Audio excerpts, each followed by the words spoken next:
Hey everyone. So for this week, we're going to look at common ways that arguments go wrong, right? And things to watch out for when you're reasoning or debating or doing philosophy with other people. This first set of videos, we're going to look at fallacies, right? And I'm going to go through my top 5 notorious fallacies. So there's our lecture for today. Top 5 notorious fallacies. A logical fallacy is just like a standard pattern we've identified. These are really common ways that people reason poorly. One of the advantages of knowing these is just so if you see one of them, you can be like, "Hey, that's this," right? And then your opponent's automatically on the defensive because you've identified that they're using a typically poor way of reasoning, typically a way of arguing that is fallacious, and then they have to come back to you and say, well, no, I'm not really actually engaged in that. Here's what you're misunderstanding, right? So it's useful to know these, and if you see yourself using fallacies, then you should also be aware you're reasoning poorly, and you should stop and come up with a more compelling argument for your position. So, first of all, we're going to look at the false dilemma, right? This is, you're either with us or you're against us, right? This is when you give people a forced choice and you are giving them two options. Big problem with a dilemma, right, is there's usually more options than we've actually given people, right? So a false dilemma is when we incorrectly set a situation up where there is a limited amount of options. We present those options and then we treat it as if those are the only options available to people, right? Whenever somebody gives you a forced choice, you should always be thinking, is this the only way to think about it, or is there a third or a fourth or a fifth option? And if they haven't been presented, then that's exactly the problem that you're dealing with, right? Is a false dilemma. So Coke or Pepsi, you're with us or you're against us. You either support Donald Trump or you hate America. We let the US take Greenland by force or we sell it to them, right? As if there's no other option out there.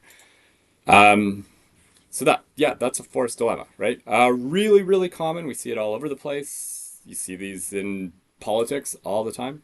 So there's number one. Number two, the straw man. Straw manning is when we make our opponent's argument the weaker. So it's the exact opposite of what you should be doing in critical thinking or academia or philosophy, right? So a straw man you see in politics all the time. It's just when you misrepresent your opponent's argument or you use argumentation strategies that are really uncharitable and unfair. There's a movement that was really big on college campuses where you'd get people that would set up a table and then, prove me wrong, bros. That kind of arguing, right? That is it's a kind of straw manning. So what you're doing is you're setting up a debate where the position you've taken is so insulated from reasonable objection that it can't be attacked, right? What you always want to do when you're setting up a debate is present your opponent's best possible argument. You want to Iron Man them, so you want to give the strongest possible version of their argument, and you want to give a reasonable and charitable interpretation of your position or your objections. So you don't want to put a standard of proof or a burden of proof that's unobtainable or impossible to obtain on a dialogue, right? So say asking your opponent to prove a negative, right? That would be that's in the straw manning camp, because what you're doing is you're putting the burden of proof where it's impossible to obtain, right? Like, we cannot prove that there's not a flying spaghetti monster floating around Mars, right? You cannot prove something there's always a possibility that this might be occurring. Often people in religious debates get charged with doing this, right? So people will say, well, you can't prove my God doesn't exist or something like that. That's not a fair place to put the line. It's putting your opponents in a position where the deck's just stacked against them, right? What you want to do is, here's the best or the most compelling, reasonable version of of the argument against me, and I'm going to engage with that. And if you're not doing that, you're not engaging or debating in good faith. You're doing something that we might call pseudo-critical thinking, right? Logic bros on the internet, right? They often will do this. They'll, present an argument or a position, and then they'll just throw a bunch of fallacies as if they're like as if that just automatically defeats the view that they're addressing. This is a kind of straw manning as well, because what you're doing is you're taking a position and then you're just ridiculing it into oblivion rather than sort of trying to build it up, make a compelling argument, make a compelling case for your opponent, and then challenging that. So these are weird kinds of straw man. That was a weird place for me to maybe start in explaining straw manning. Straw manning again is just when I've taken my opponent's argument and then I present it in bad faith. I present it in an uncompelling way or in a way that's easy to ridicule or mock, right? Political debates are full of these, right? Soundbite journalism, the type of stuff you see on social media in particular, right, is full of this kind of straw manning arguments, right? And the platforms are really designed for that, because you have to simplify complex things and nuance into like a soundbite or like a 5 second TikTok or something like that, and you can't engage in any reasonable dialogue in a couple seconds, right? So what you do is you simplify, you misrepresent, you ridicule, you mock, you present as idiotic, and then you rip apart, right? That's maybe funny, but that's not critical thinking, and that's not dialogue of any interesting sense. And again, same thing when you stack the deck up, where it's impossible for your opponent to ever sort of have a compelling presentation of their view. That is equally a kind of straw manning, right? Even if you're talking to somebody that's asinine and their position is objectively idiotic, like say an Alberta separatist or a anti-vaxxer or something like that, or a flat earther, right? Their positions might be undefensible from a rational point of view, and they might be, grounded in, misinformation and nonsense. But what we do if we want to engage in an actual debate with somebody that's got a position that we are convinced is idiotic, right? We still have to go, here's the best possible version of your position I could put forward. Here's what I think you would be saying if you were a rational, well-informed person, and now I'm going to debate that, right? If you're not doing that, you're strawmanning your opponent. Now, sometimes your opponent has a position that's just radically misinformed, and at that point, you don't engage really in like sort of, I'm going to treat your argument as if it's compelling. You just go, look, there's just a lot of misinformation here. We got to start with basics and just sort of work through that and sort out what's true and what's false and what's sort of like just a massive logical leap. And once we've sort of done that and we've found something that's salvageable, well, now we can look at and debate and analyze and critique, right? So that's straw manning. It's a lot more common and than we might think. Again, politics is full of this, right? Okay, fallacy number 3. So I guess my take-home point there is always be charitable to your opponent. Always try to build your opponent up. Give them the best possible argument. And only then try to demonstrate that there's something wrong with it. Number 3 is the ad hominem. This is when you attack your opponent's person, right? You attack their character. So rather than speaking to the argument that they've given you, you speak to who they are, right? And we see this all the time. Again, what do they know? They're a politician. I don't know.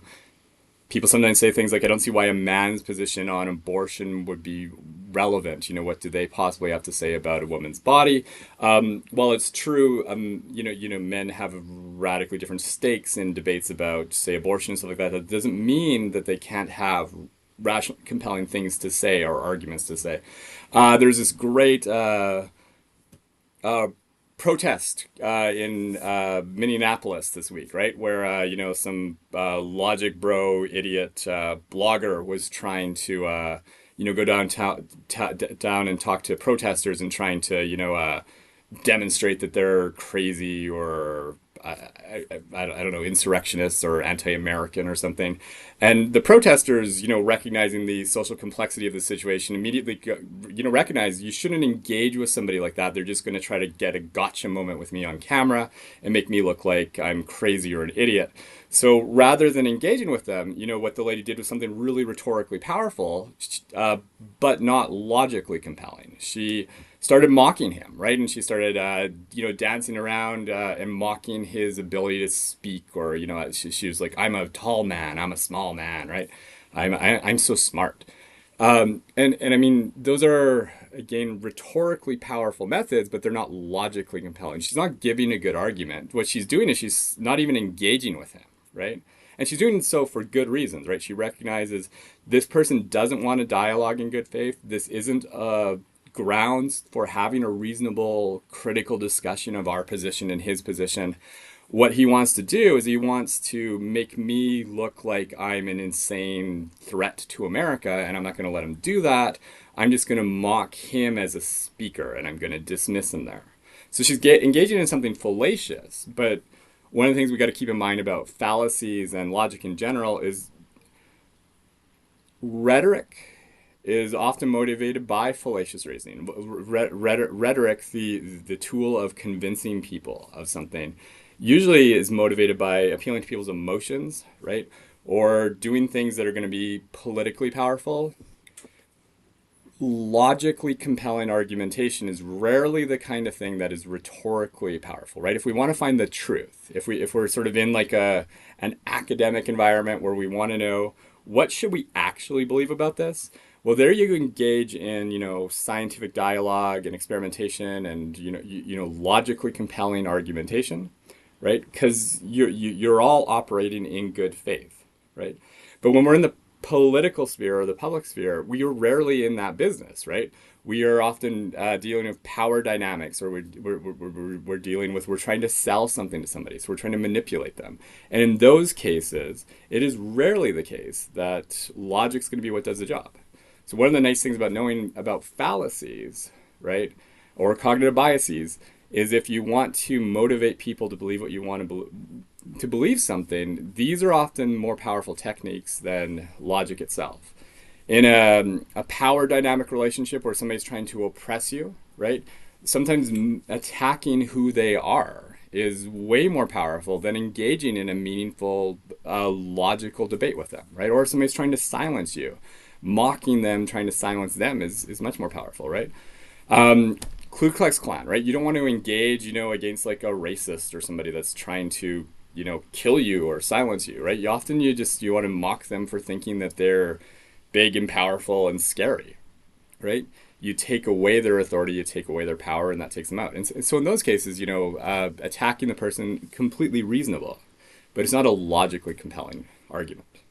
So when we're engaged in the business of, we want to operate in good faith, we want to talk to each other, we want to try to see who's right, at that point, if I attack your argument, right, of course you'd say that you're a liberal or you're woke or you're a fascist, or right, like that's not an argument. That's just to attack the person's character. And even evil liberal professors sometimes have something worthwhile to say, right? It's irrelevant to logic who we are. What our arguments are is what matters when it comes to logic. Fallacy number 2 is appealing to popularity or tradition, right? These are really closely related fallacies, which is why I throw them together. But this is when you appeal to the fact that everybody else is doing something, or everybody else believes something, or this is how we've always done it, therefore we ought to do it. And it just doesn't follow from, we've been doing it this way forever, that we should do it that way, right? I mean, Silicon Valley is based on, the general principle of move fast and break things. And as much as, that drives, I think, an academic insane, right? It's, there's something to the idea that just because this is the way things have been done for a very long time doesn't mean that it's the way they ought to be done, right? So anytime somebody appeals that way, right? And the classic example of this is, the teenage kid that goes to their parents and go, I don't know, Mindy's parents bought her a car, so, you should buy me one, right? Or all my friends have a cell phone, I want one too. Again, just because everybody else has something doesn't mean that it's a reason why you should have something. We've always done it this way. This has been company policy for the past century, right? Anytime somebody appeals to, as is tradition, or this is traditional knowledge. Now, that said, right? When somebody is often appealing to things like historical tradition or traditional knowledge, they might not merely be arguing, we've done this as tradition forever, therefore this is how we ought to do it. They might be saying, hey, look, because we've been working or operating in the sphere for a very long time, there might be things we're aware of that you're not aware of, so take a look at what we're doing. That's a reasonable argument, right? They might be wrong, but it's reasonable to go, okay, you're right. The company has done things this way for a very, very long time. Maybe there are good reasons for that. Let's go look at those. But it's a bad argument to say the company's done it like this forever, therefore you should just keep doing it that way, right? Um, Appeals to naturalism, right? So sometimes people say things like, well, this is how humans have lived for thousands of years, right? Therefore, we ought to do that. So paleo diet, right? Sometimes people say things like, the paleo diet, this is what humans ate thousands of years ago. This is what's natural for humans to eat. So it's a good diet for me today. I mean, that's a bad argument. That's an appeal to tradition.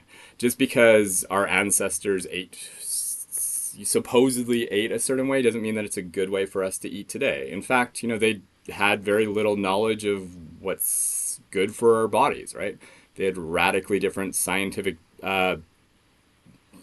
traditions to justify their claims. What they ate was probably what was available and or tasted well out of the things that were available. That doesn't mean that those are that kind of diet is going to be good for you to eat today, right? Yeah, that's the idea, right? Just because we've done things a certain way for a long time doesn't mean that that's how we always should do them. Or just because we've defined terms a certain way doesn't mean that that's how we must do it, right? So sometimes people will say things like the traditional definition of marriage is a union between a man and a woman. So what? Right? If it's not useful to define marriage that way anymore, doesn't mean there's no reason to say we can't change the definition, right? It's a legal construct, a social construct, right? If it doesn't work for or capture the values of our current society or the needs of our current society, it's pretty easy to change it, right? It's a bad argument to say just because this is what we've traditionally done is what we must always do. Now, again, there might be good reasons for why something is historically or traditionally the way it is, right? And we should stop and think about those before we destroy something that's long lasting or been around for a while. But the mere fact that it's tradition doesn't mean that it's ought to stay that way forever. And finally, the last fallacy I'll talk about today is the slippery slope argument. This is probably the most common, right? This is, where we go, if we do this thing, then some other horrible bad thing is going to happen. We reason that way all the time. You see politicians use it as a really effective fear tactic, right? With slippery slopes, unless there's a direct causal connection between the two things that we're talking about, it's a bad argument, right? So, I don't know, if you let your kids smoke pot, next thing you know, they'll be on crack or even worse, reading philosophy, right? That's a bad argument, right? There's no obvious connection between doing drugs and reading philosophy. And unless there is that kind of causal connection that can be demonstrated, it's just a bad argument.